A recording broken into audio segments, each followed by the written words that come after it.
yang diwajibkan di dalam Islam.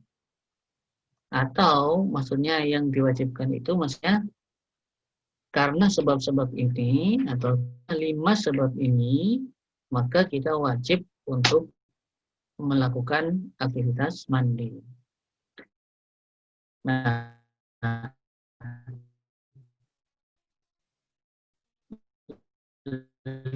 5 sebab yang menjadikan itu adalah karena junub yang masuk Islam. Yang ketiga, ya lanjut. Yang ketiga itu adalah kematian. Jadi maksudnya adalah orang yang meninggal. Yang keempat itu adalah haid. Yang kelima itu adalah nifas dan melahirkan. Jadi ini adalah 5 yang menyebabkan seseorang itu diwajibkan mandi ya kepadanya. Lanjut. Sekarang kita bahas yang pertama, yaitu terkait dengan mandi yang disebabkan karena junub. Apa yang dimaksud dengan junub atau apa yang kemudian menyebabkan mandi itu menjadi wajib karena junub? Itu yang pertama adalah bertemunya 2 alat kelamin karena persetubuhan. Nah, yang kedua itu adalah karena keluarnya mani dalam kondisi sadar, dan yang ketiga adalah keluarnya mani dalam mimpi. Nah, jadi secara umum yang menyebabkan atau yang disebut dengan junub atau yang menyebabkan seseorang itu kemudian diwajibkan untuk melakukan aktivitas mandi itu ada 2. Jadi yang pertama itu adalah bertemunya 2 alat kelamin karena persetubuhan, dan yang kedua itu adalah keluarnya air mani, baik terjadi dalam kondisi sadar ataupun keluar itu dalam mimpi atau ketika seseorang mimpi. Nah, jadi ini 2 hal yang memang menyebabkan seseorang itu diwajibkan untuk melakukan aktivitas mandi. Nah, hal ini atau kewajiban mandi karena adanya junub disebabkan setidaknya 2 hal ini, itu berdasarkan dalil-dalil sebagai berikut. Yang pertama,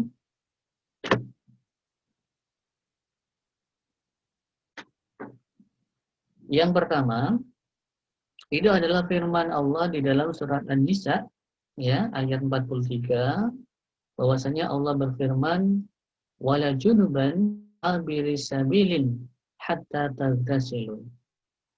Dan janganlah ya junuban, orang yang sedang dalam keadaan junub, itu maksudnya jangan menghampiri masjid, karena ini adalah potongan dari surat An-Nisa ayat 43. Wala junuban illa abiris sabilin, jadi kecuali orang yang berlalu saja, hatta taghtasilu, hingga kamu mandi. Nah, jadi di dalam surat An-Nisa ayat 43 ini adalah menunjukkan larangan bagi seseorang yang sedang junub, ya, junuban disebutkan di sini, untuk melakukan aktivitas sholat ataupun berdiam diri di masjid. Ila abiri sabilin, kecuali kalau hanya berlalu saja. Hatta taghtasilu, sampai kemudian kamu mandi. Nah, hatta taghtasilu, sampai kemudian engkau mandi, itu menunjukkan bahwa aktivitas mandi ini merupakan aktivitas yang diwajibkan bagi orang yang sedang junub jika dia akan melakukan aktivitas sholat. Kemudian di dalam surat Al-Maidah ayat 6, Subhanahu wa ta'ala juga berfirman, wa in kuntum junuban fatahharu. Dan jika kalian junub, maka kalian mandilah. Maka mandilah.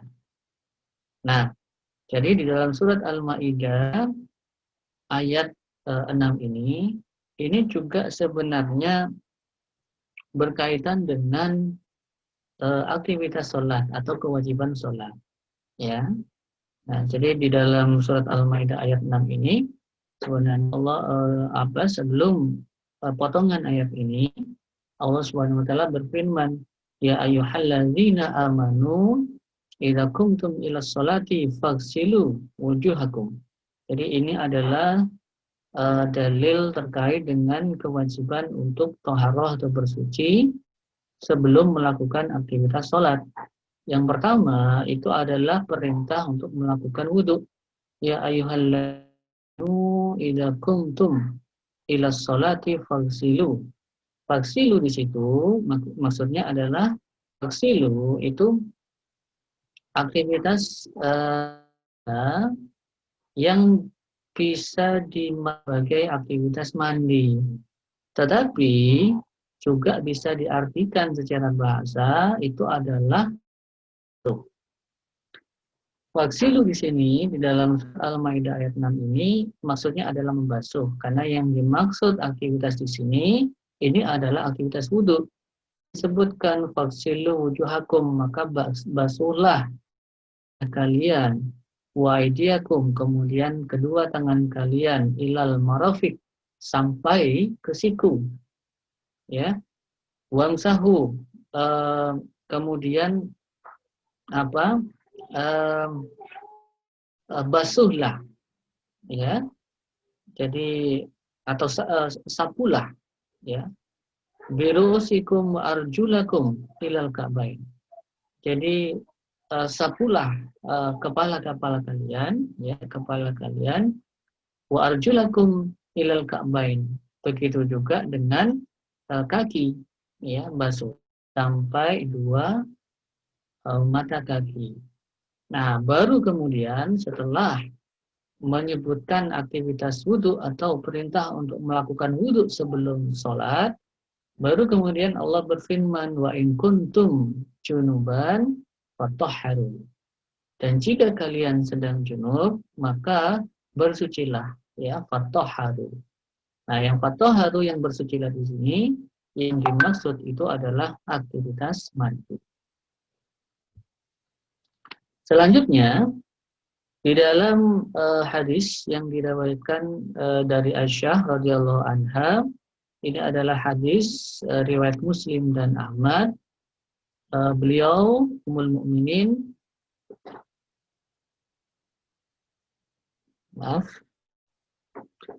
beliau Ummul Mukminin radhiyallahu anha, beliau berkata bahwasanya Rasulullah sallallahu alaihi wasallam bersabda, idza jalasa baina syu'abihal arba, ya, jika seseorang lelaki itu duduk di antara 4 cabang, ya, wa masal khitani, kemudian 2 alat kelamin atau 2 yang al-khitan, jadi diartikan sebagai 2 alat kelamin, itu maksudnya adalah 2 kemaluan yang dikhitan, wa massa dan bersentuhan, faqad wajibal ghuslu, maka sungguh telah wajib baginya untuk mandi, ya. Nah, jadi ini menunjukkan bahwa tadi, ya, yang menyebabkan mandi atau yang kemudian disebut junub itu adalah bertemunya 2 alat kelamin, laki-laki dan perempuan. Nah, maka ketika bersentuhan, maka itu sudah cukup untuk menjadikan kewajiban mandi baginya, ya. Nah, memang ada yang berpendapat bahwa kalau bersentuhan saja, ya, tanpa mengeluarkan mani, maka tidak wajib mandi, ya. Tapi berdasarkan hadis-hadis yang ada, termasuk memang awalnya beberapa sahabat itu dan mengadopsi bahwa diwajibkannya mandi itu hanyalah karena keluarnya air mani. Ya, jadi kalau bersentuhan alat kelamin saja tanpa mengeluarkan air mani, maka tidak diwajibkan mandi. Nah, tetapi ternyata kalau kita lihat hadis Rasulullah Shallallahu Alaihi Wasallam itu ternyata banyak hadis-hadis yang menyebutkan bahwasannya atau yang tidak yang di sana eh, kita memahami bahwa tidak terjadinya keluar mani, tetapi Rasulullah Shallallahu Alaihi Wasallam tetap mewajibkan untuk mandi. Salah satunya adalah di hadis ini, bahwa di hadis ini tidak disebutkan bahwasannya uh, orang yang sedang melakukan hubungan suami istri ini atau pihak laki-lakinya misalnya itu keluar mani.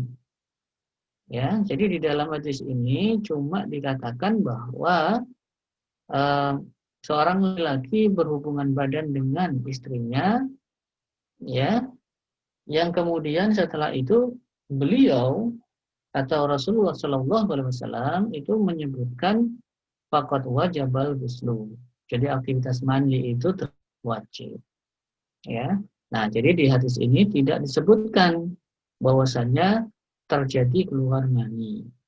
Nah, padahal keluarnya mani itu bukan sesuatu yang otomatis, atau kalau misalnya suami istri itu melakukan hubungan badan itu otomatis keluar mani, kan ternyata kan tidak. Nah, sehingga ketika tidak disebutkan bahwa di situ keluar air mani, maka menunjukkan bahwa sebenarnya ketika tidak terjadi keluar mani pun, mandi itu menjadi aktivitas yang diwajibkan ketika suami istri melakukan hubungan. Lanjut. Nah, sementara ya di dalam hadis yang diriwayatkan dari Aisyah radhiyallahu anha, beliau berkata, "Inna rajulan sa'ala Nabiyya sallallahu alaihi wasallam anir rajuli ya yujami'u ahlahu." Sesungguhnya seseorang itu bertanya kepada Nabi Shallallahu Alaihi Wasallam, rajuli tentang laki-laki atau tentang seseorang laki-laki, yujami'u ahlahu, yang dia badan dengan istrinya, summa yuksilu, ya, kemudian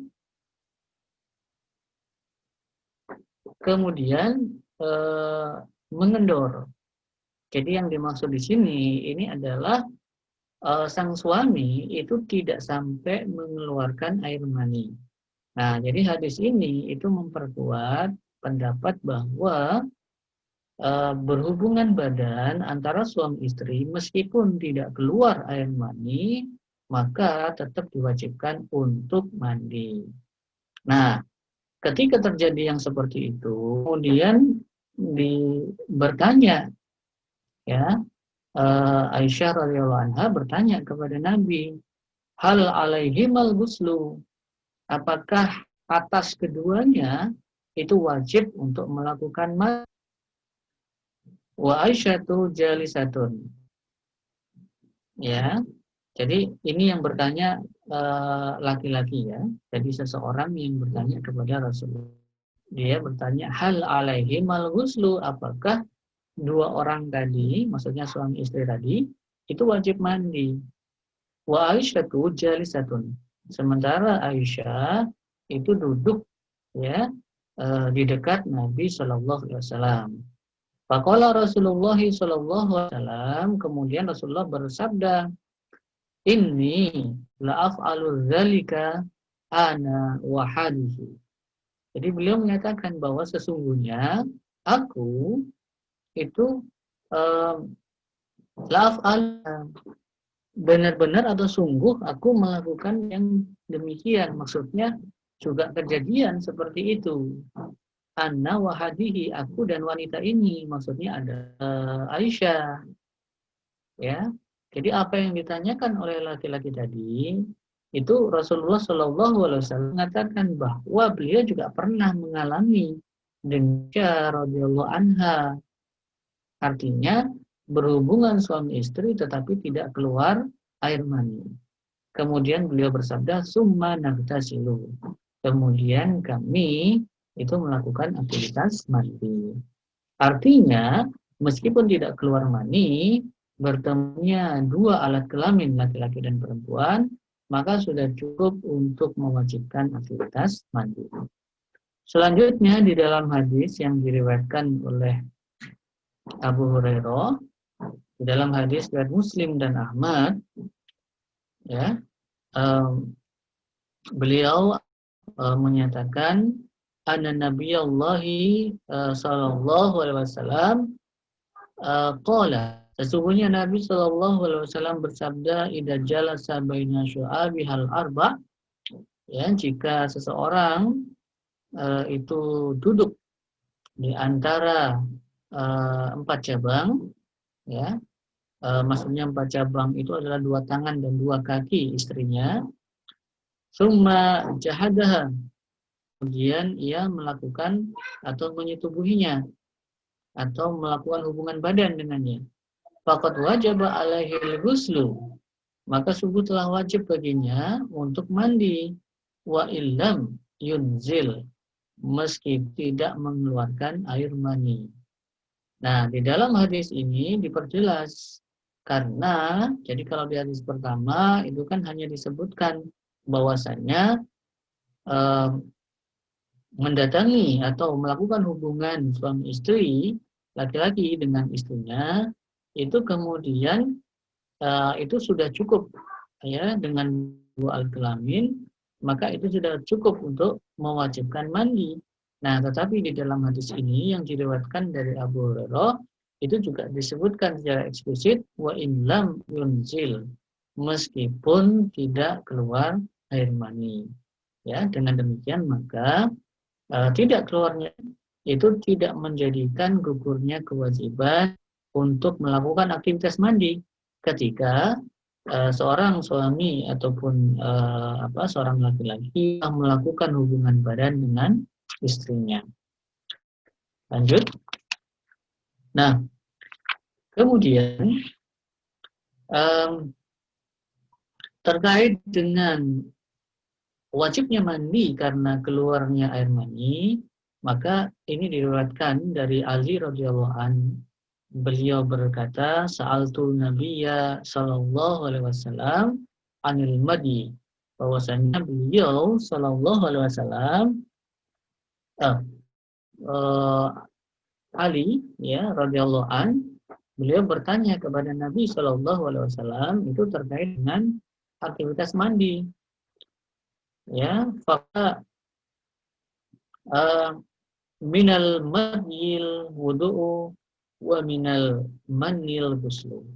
Jadi beliau Ali bin Abi Thalib itu bertanya terkait dengan madhi. Maka beliau kanjeng Nabi Muhammad SAW beliau menjawab, faqala minal madil wudu'. Jadi beliau bersabda, berwudu itu adalah karena keluarnya madhi. Jadi kalau keluar madhi sebagaimana kita sudah, itu adalah ada kewajiban untuk wudhu. Cukup dengan wudhu ketika akan melakukan aktivitas sholat. Wa minal maniyil ghuslu, sementara karena manila atau karena keluar manila maka ada kewajiban untuk mandi. Nah, sehingga keluarnya mani menjadikan seseorang itu untuk wajib melakukan aktivitas mandi. Lanjut. Nah, begitu juga diriwayatkan dari Aisyah radhiyallahu anha, beliau berkata. Jadi kalau hadis dari Ali tadi, ya, jadi Ali bin Abi Thalib itu adalah keluarnya mani dalam kondisi sadar. Maka kalau di dalam hadis yang diriwayatkan dari Aisyah radhiyallahu anha ini adalah menjadi dalil terkait dengan keluarnya mani ketika dalam kondisi tidur atau keluarnya mani itu adalah dalam mimpi. Beliau berkata, Su'ila Rasulullah sallallahu alaihi wasallam anir rajuli yajidul balal. Ya. Jadi Rasulullah sallallahu alaihi wasallam tanya tentang seorang laki-laki yang mendapatkan dirinya itu basah walayakuru ihtilaman, sementara dia tidak ingat bahwa dia telah bermimpi. Jadi posisinya itu dalam kondisi tidur, ya. Jadi dalam kondisi tidur, kalau seseorang tidur kemudian bermimpi, ya mimpi basah, maka itu sudah jelas.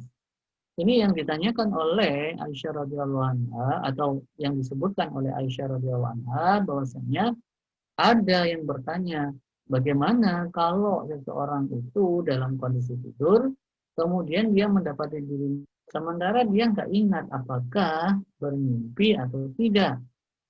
Qala, maka beliau Shallallahu Alaihi Wasallam bersabda, yaghtasilu, ya dia wajib mandi. Wa anir rajuli yara annahu qad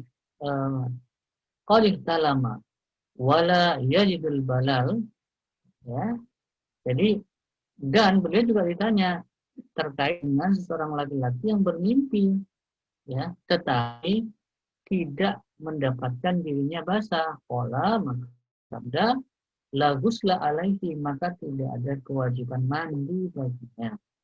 Nah, jadi hadis ini menunjukkan bahwa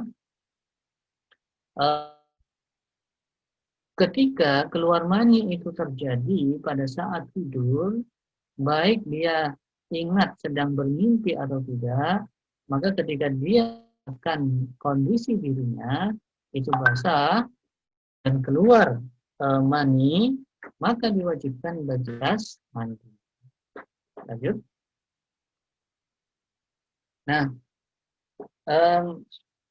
inilah terkait dengan aktivitas ataupun kewajiban mandi bagi orang yang junub, yaitu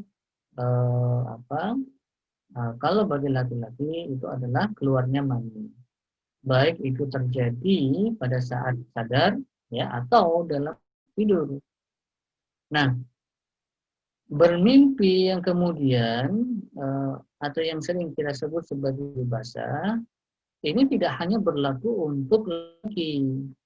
Diriwayatkan dari Anas radhiyallahu an, beliau berkata, anna Ummu Sulaim saat Rasulullah sallallahu alaihi wasallam, bahwasanya Ummu Sulaim itu beliau bertanya kepada Rasulullah sallallahu alaihi wasallam anil mar'ati, terkait dengan seorang perempuan tara fi manamiha, ya, yang dia bermimpi di dalam tidurnya, ma yara rajulu, ya, seperti halnya laki-laki. Qala, kemudian Rasulullah bersabda, idza anzalatil ma al-fasil, jika wanita tersebut itu mengeluarkan air, maka hendaklah ia mandi. Nah, dengan demikian maka kewajiban untuk mandi karena mimpi basah ini tidak hanya berlaku bagi laki-laki, tetapi juga bagi perempuan. Lanjut. Nah, berikutnya itu adalah kewajiban mandi bagi orang kafir yang masuk Islam. Ya. Jadi orang kafir yang masuk Islam, maka baginya ini juga wajib untuk mandi. Mandinya orang kafir Islam itu merupakan bagian dari mandi junub. Ya. Nah, hal ini karena ia termasuk di antara amalan yang diperintahkan sebelum orang kafir yang masuk Islam tersebut melakukan aktivitas sholat. Ya. Jadi ini termasuk perkara yang diwajibkan. Lanjut. Ini berdasarkan misalnya, ya, hadis yang diriwayatkan dari Abu Hurairah radhiyallahu anhu, bahwa disebutkan anna Sumamah ibna Usal, bahwasanya Sumamah bin Usal atau Usalah aslama, Jadi beliau masuk Islam. Faqala Rasulullah sallallahu alaihi wasallam, maka Kanjeng Nabi Muhammad sallallahu alaihi wasallam sabda, idhabu bihi, bawalah ia dengan atau pergilah kalian dengannya. Ya, maksudnya ini adalah perintah kepada kaum muslimin. Ada di situ. Adhabu bihi, maka pergilah bersama dengan dia. Ila haidin, menuju sebuah kebun bani fulan. Ya. Famuruhu sila.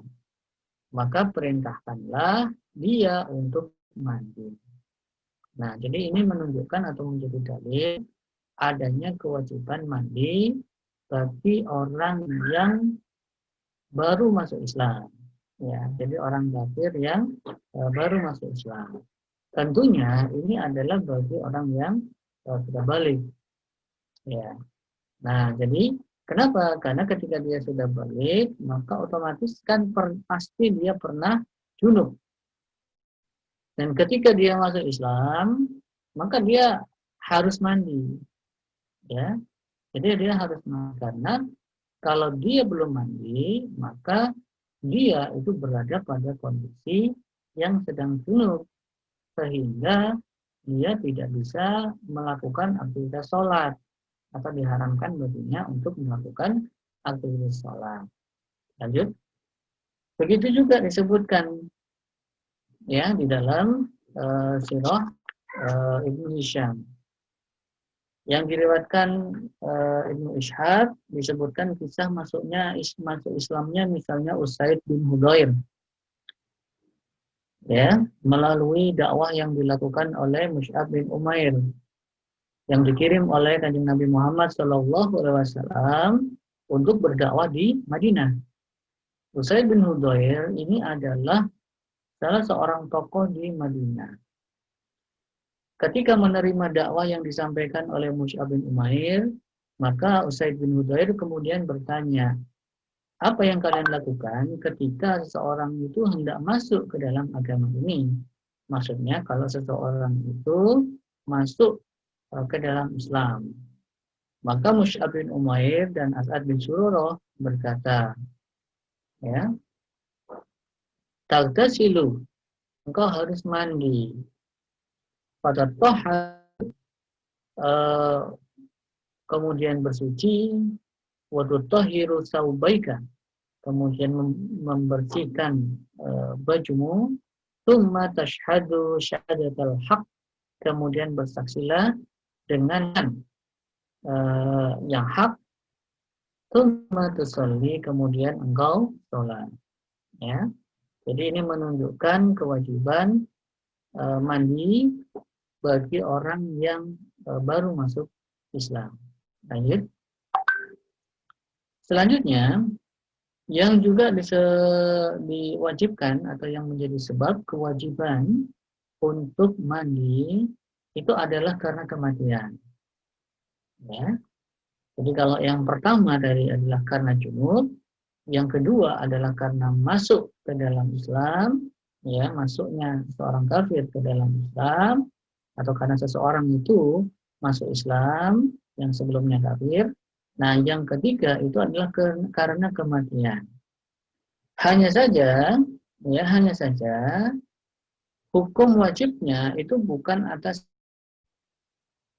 ya, atau lebih tepatnya yang dimandikan. Ya. Karena apa? Karena kematian itu menyebabkan seseorang itu kan nggak bisa mandi sendiri. Dan dia nggak mungkin mandi sendiri. Makanya kewajiban mandi bagi orang yang meninggal itu bukan berlaku atas orang yang meninggal tadi. Tapi kematian itu menjadi sebab wajibnya orang yang meninggal tadi itu adalah mandi, atau lebih tepatnya dimandikan. Nah, hukum wajibnya itu adalah atas orang yang memandikan. Walaupun wajibnya ini adalah wajib kifayah, bukan ya, karena berlaku kepada orang yang memandikan. Nah, dikecualikan dalam konteks ini adalah untuk yang mati syahid. Ya. Nah, lanjut. Ini berdasarkan misalnya adalah hadis yang diriwayatkan ya dari Ummu Atiyah. Beliau menyebutkan dakhala alaina nabiyyu sallallahu alaihi wasallam. Ya, telah masuk kepada kami, maksudnya menemui kami Nabi sallallahu alaihi wasallam wa nahnu nagsilu uh, apa uh, uh, ibnatahu. Ya, kami itu sedang memandikan putrinya, ya, putri beliau.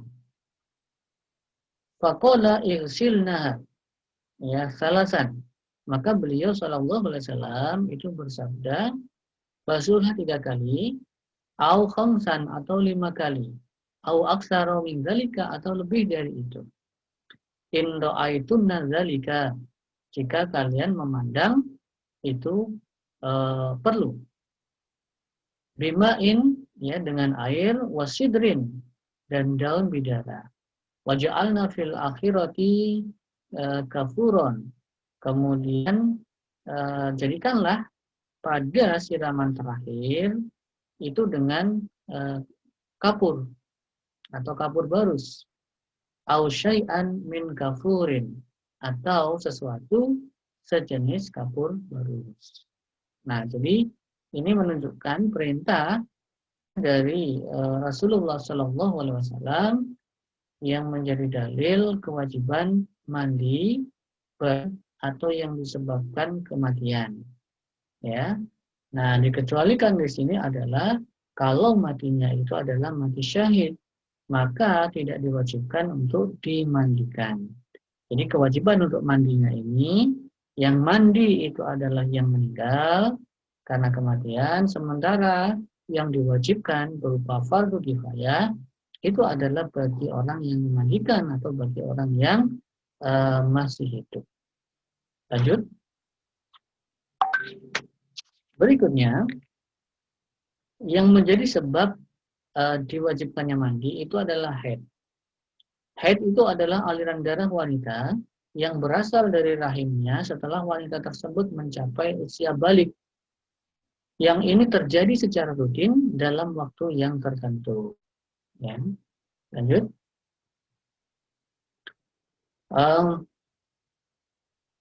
Ini berdasarkan ya hadis yang diriwayatkan dari Aisyah radhiyallahu anha, bahwasanya beliau berkata, Anna Fatimah binta Abi Hubaish sa'alatin Nabiy sallallahu alaihi wasallam. Bahwasanya ada sesungguhnya Fatimah binti Abi Hubaish itu bertanya kepada Nabi sallallahu alaihi wasallam. Qalat, dia berkata, inni ustahadu. Sesungguhnya aku banyak mengeluarkan darah, ya, jadi mustahadah. Fala adhuru, tidak bisa suci. Apa ada as-sholat, apakah aku harus menjauhi atau meninggalkan sholat? Faqala, maka Nabi Shallallahu Alaihi Wasallam kemudian bersabda, la, tidak atau jangan.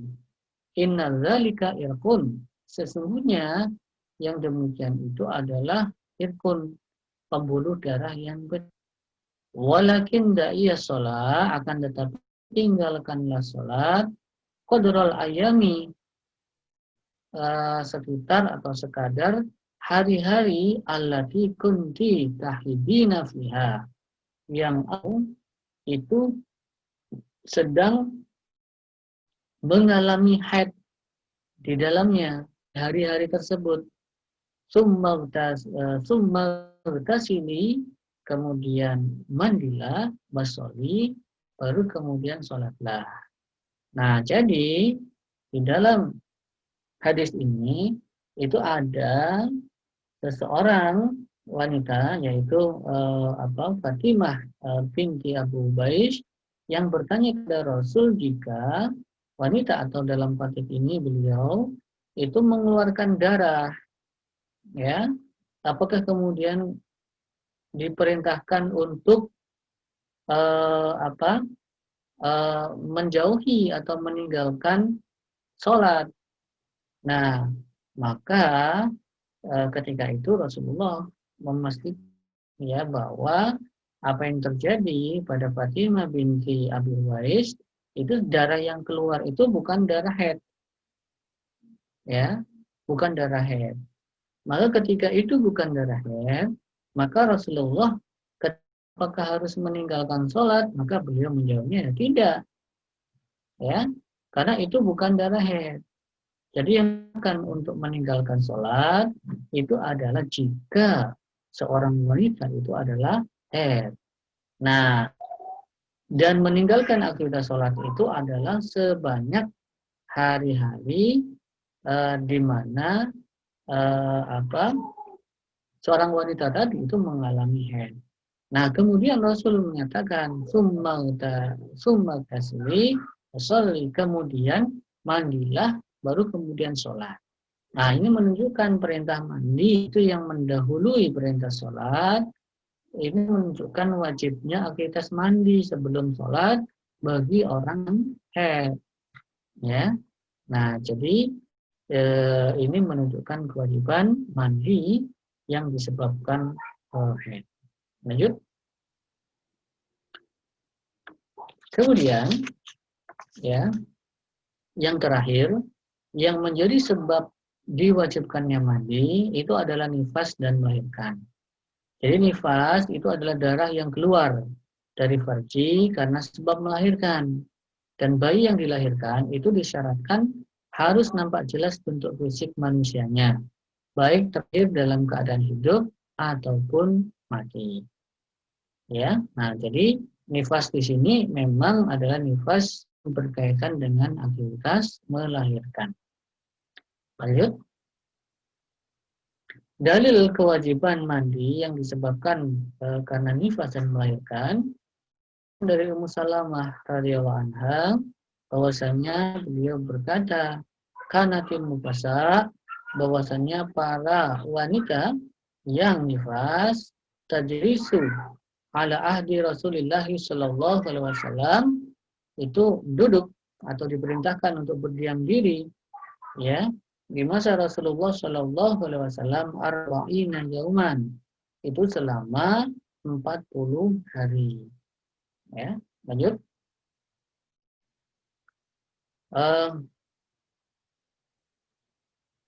Kemudian Imam At-Tirmizi waqad ajma'a ahlul ilmi min ashabi Nabi sallallahu alaihi wasallam, bahwasanya sungguh para ahlul ilmi dari kalangan sahabat Nabi sallallahu alaihi wasallam wa tabi'ina, dan para tabi'in, wa man ba'dahum, dan orang-orang setelah mereka, maksudnya adalah tabi'ut tabi'in, telah berijma atau telah bersepakat ala anan nufasa, bahwasanya nifas, ya,